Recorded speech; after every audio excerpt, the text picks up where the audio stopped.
I'm with Globecom, which is I'm Senior Vice President for Corporate Strategy and Product Management. And my story today starts at a restaurant. It actually ends at the restaurant, I'll tell you. I'm going to tell you a little bit of a story. Somebody mentioned earlier they were in Philly, a little earlier, I think. I'm from the Philadelphia area, live just outside of town, and about a year ago, my wife and I were planning to go to a restaurant in Center City, Philadelphia, which is about 15 miles away from my home. And just to go to the restaurant, we get in the car, and I plug into my car, the satellite navigation system, the address, just to set out and get going. On the way, my wife pulls up the weather app, because we know there's a big storm set coming through town, and we would like to avoid it, but we'd also like to know how the traffic's going to be impacted. We also have Waze, which is another app on our phones, so we're kind of watching traffic to see what's happening. And then on the way, we're reading, or my wife is reading, the restaurant review. So we're just going to a restaurant. And I just plugged in, or in some fashion drew from at least 4 sources of data that were connected to some sensors of a type, just to go to a restaurant. And I genuinely believe that we, all of you in this room, me as a parent, as a husband, as a business person, it could be a war fighter in the field, or it could be a government, I genuinely believe that we spend the overwhelming amount of our time solving a problem. Call it 80% of our time, maybe 90%. But we're ultimately trying to figure out what happened to us yesterday or an hour ago. We're trying to figure out what's happening to us right now, and we're trying to predict what's going to happen to us an hour, a day, a month, a year from now. And I genuinely believe that's the world that we live in. And that is a world that is comprised of so many different forms of inputs. Some of them have already been touched on today. It could be connectivity inputs. It could be content inputs, social networking, weather information. It could be in the form, connectivity forms such as Zigbee. Could be cellular. Could be satellite, if you could believe that. But I believe at the center of this universe is the very rational world of solving a problem. It's a very ROI, return on investment driven world. And then around that is what we do to entertain ourselves. Some of you might watch Game of Thrones. House of Cards just came out last night. Some of you might read a book. So when we're not thinking of those rational inputs, we're really thinking about how to entertain ourselves. And I call this world, and you might think of it as well, as the connected world ecosystem. It really is this mass of constant inputs that we're all dealing with. Data was mentioned earlier. Well, we're just inundated with data. But this world is the world that I think we ultimately live in today. Now, I ask you, 1 trillion connections? You think 1 trillion connections is really believable in this world of the Internet of Things? How many of you have heard of the world of the Internet of Things? Good. I think there's maybe one person that doesn't. I actually hate the phrase. It's such a Silicon Valley technology push phrase, but nonetheless, it is a factor driving everything about the satellite industry. It's driving everything about our lives and our world. But I want to talk about something that perhaps looks like it relates in no way to the world I'm describing, and it's DNA. We all have it, and in fact, it's actually having a big impact on the world that I'm describing.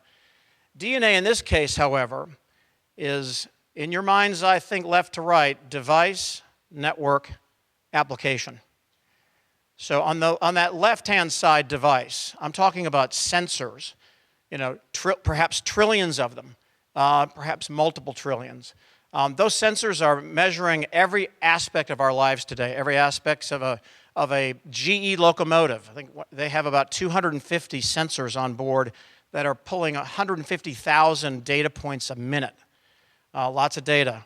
So on the sensor on that far end, it's really, there's a whole world, a whole ecosystem just by itself. In the middle is the network.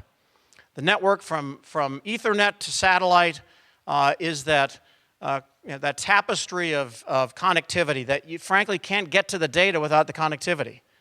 So it's pretty fundamental. And then on your far right-hand side is the application. And it's the application that ultimately rides over the top of all that data. And of course, we've got lots of the data.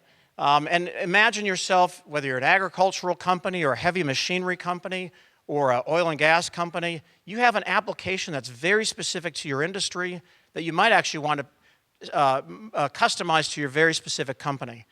This is this world of personalization that we live in, sort of a hyper world of personalization. So that's DNA. Probably not how you grew up with it years ago, but now that's what DNA is in our industry. But there are some drivers behind this, this change, this ecosystem. This is not all four of them, but these are certainly some of the key ones. The cost of data, the cost to store it, the cost to manage it.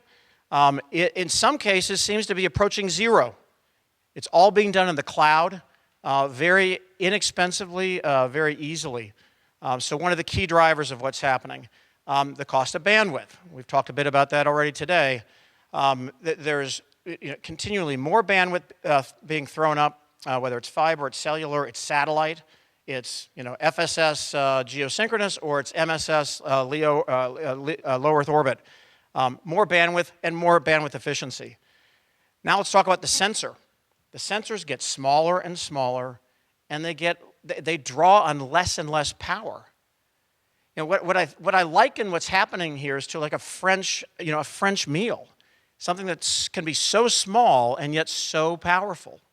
And then of course there's what's happening in our industry itself, which the cost to space, the cost in space continues to fall. So these are just some of the aspects. Now they beget other concerns such as security. It's not all rosy. It's the security. There are concerns about what this world of the Internet of Things will do to displace labor in the societal impacts. But I think it's quite extraordinary what we sit on the cusp of. GE and Accenture have estimated that the total economic impact that the Internet of Things, and perhaps the industrial Internet specifically, is about $14 to $15 trillion over the next 15 to 20 years. That's like one global economy that's going to be created using the Internet of Things and the technologies that come from it. So I bring you back to the restaurant. I used all of that capability to get there. I used a simple restaurant review to predict what it was going to be like when I got there. At the end of the day, I believe that the Internet of Things, as I said, not a very great phrase to me. It's not as though somebody decided one day to create the Internet of Things. I genuinely believe that the Internet of Things sort of happened to us. It sort of happened to us because of the very trends that I'm describing. Miniaturization, the dramatic drop of costs, and the power that enables. So 1 trillion connections, I think that's the least of our concerns about the number. I think it's going to be much more than that. And your lives, our businesses, and our society, I think will benefit greatly. Thank you.